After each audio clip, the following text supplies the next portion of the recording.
Ako na rin. Specialty ng Kung Tagalibacaw. hindi pa tayo niluloko doon, no? Ay, oo naman pala. Ganito lang sana. Oo, may doon kasi hindi sila nagginiguan doon. Magandang araw mga kapulutan. Andito na naman ako magluluto, magsasabad-sabad sa inyo. So ngayon ang luluto ko isang masarap na pulutan na naman. Dahil nga nagpunta kami ni kaibigang Matit sa Libacaw, Aklan mga kapulutan. Nakakain kami doon sa isang sikat na restaurant na ganitong luto. Na ito daw yung binabalik-balikan ng mga nagpupunta doon. So tinuro sa amin, maraming salamat. Shout out Nay sa pagturo sa amin ng recipe na ito. Ito yung tinatawag nila na sinaing na laman loob ng baboy mga kapulutan. Ganito lang daw ang pagluto niyan. So pagkatapos nating igisa itong mga pampalasa natin mga kapulutan, ilalagay na natin yung ating laman loob. Yung laman loob na ginamit ko dito mga kapulutan ay itong puso, itong small intestine, itong tito, itong nasa itlog ng baboy, ito yung sa lalaking baboy, ito. Yan, ang apat na yan. At syempre may sa parte ng mesentery o kaya yung ginagawang chicharon bulaklak. Yun ang composition ng ating niluluto. Pero siyempre marami pa yan dyan. Ibuhos ko na.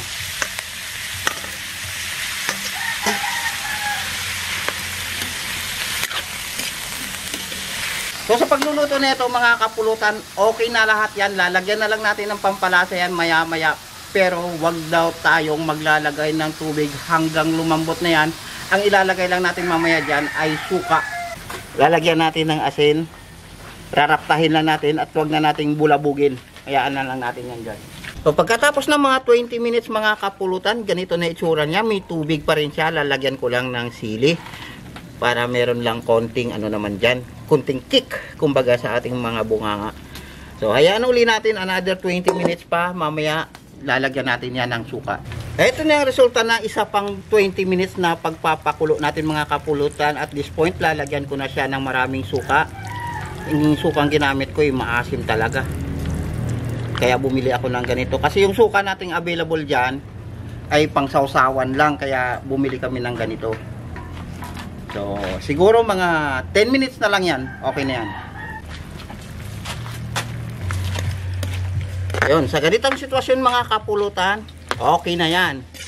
Alam nyo na yung kasunod nyan. Wow. So bago ang lahat, Tagay!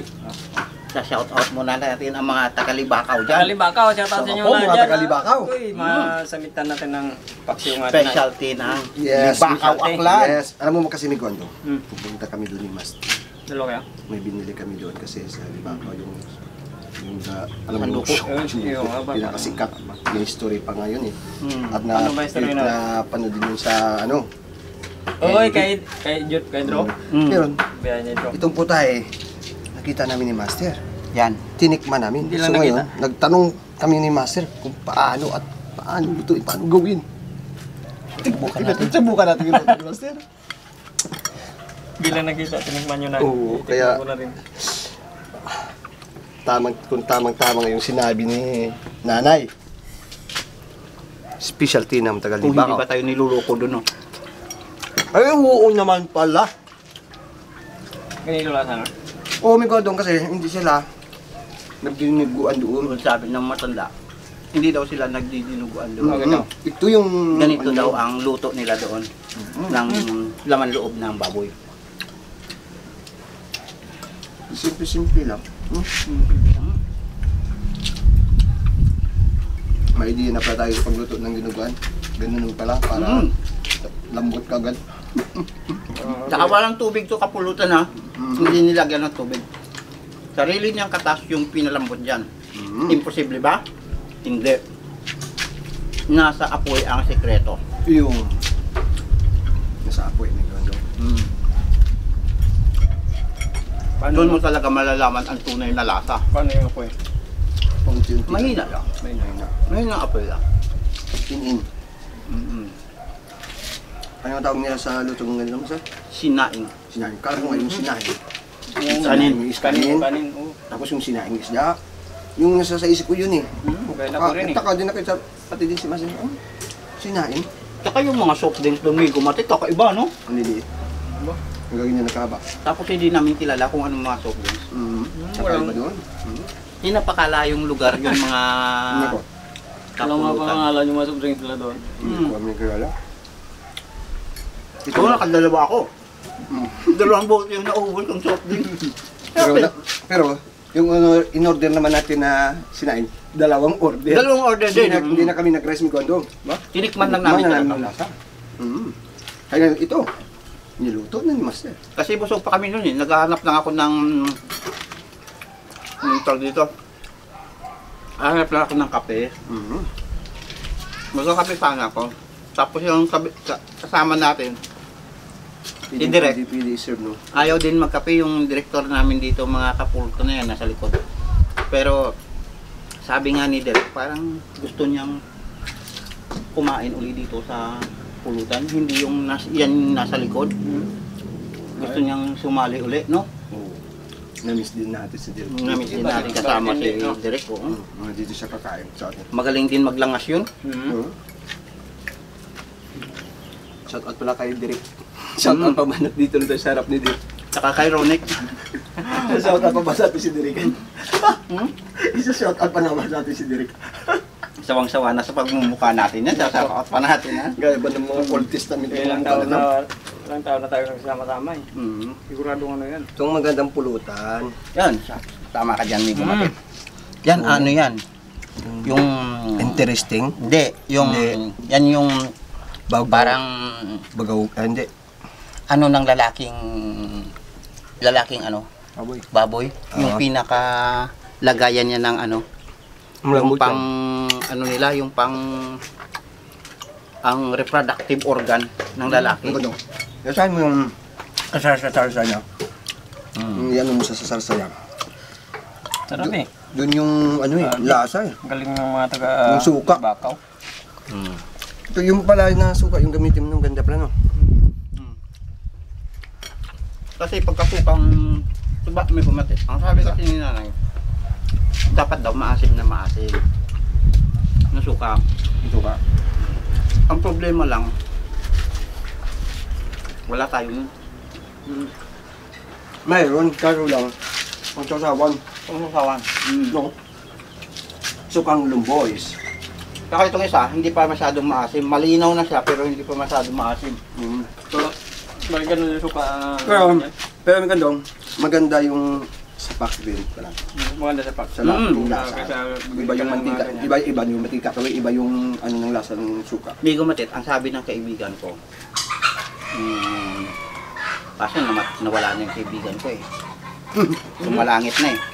Ang sabi niya, tinuro na sa akin, Master, para hindi pa iba-iba ang timpla mo ng dinuguan, huwag kang gagamit ng sukang tuba.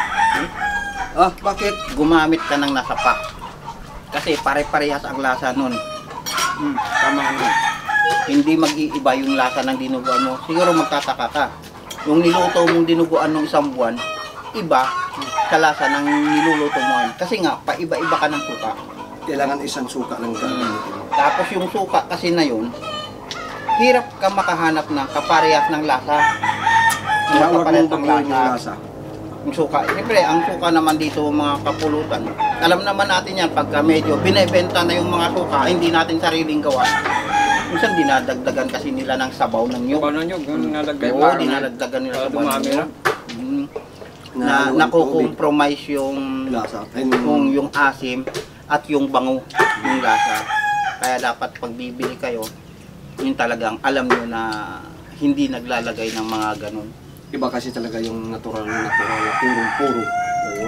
Yung tuba na ano, sa niyog, yung suka. Mm. Yung ginagamit talaga namin dito sa probinsya. Pag madalian na, kung mayroon naman dyang suka na sapak, yun. Naubusan kami, yun na, gumagamit na kami yun. Pero sa bayan, Saka meron pa tayo dyan, isang galon. Kalahati dito na lang. sa atin, di ba, Master, sa probinsya natin, may suka talaga tayo na tuba. Mm. Kahit saan bahay, may tuba talaga yan. Mm. Saan ka makikita na binibili na lang pag, siyempre, Naubusan. uubusan ka. Kung hindi ka kontento sa lasa, Oo. Pero iba yung lasa ng tuba na ginagamit. Pero para sa akin, Yung kaibigan natin doon, no? Habang naghiwa, kain ng kain, mamaya wala na yan. Kubos na yan. wala nang ginawa, kain ng kain. Oh, kanina pa tikim ng tikim. Bigyan Mamaya yan. ano na lang matira doon?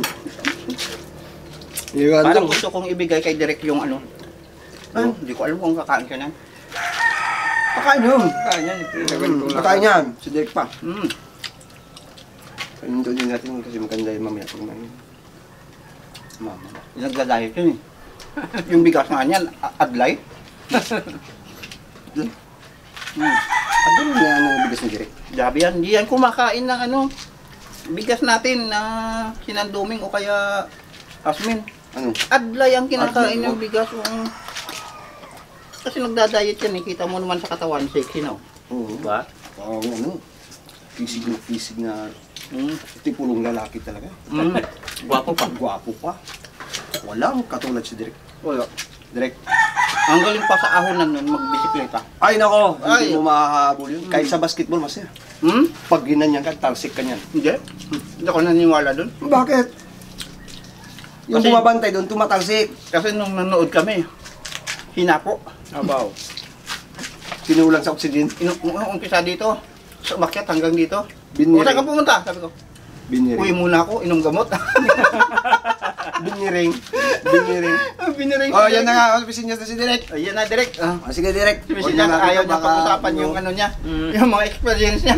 Yun. Sabi ko, Pumapa. maraming salamat Maraming mga salamat kapulutan. sa mga kapulutan. Thank you, thank you.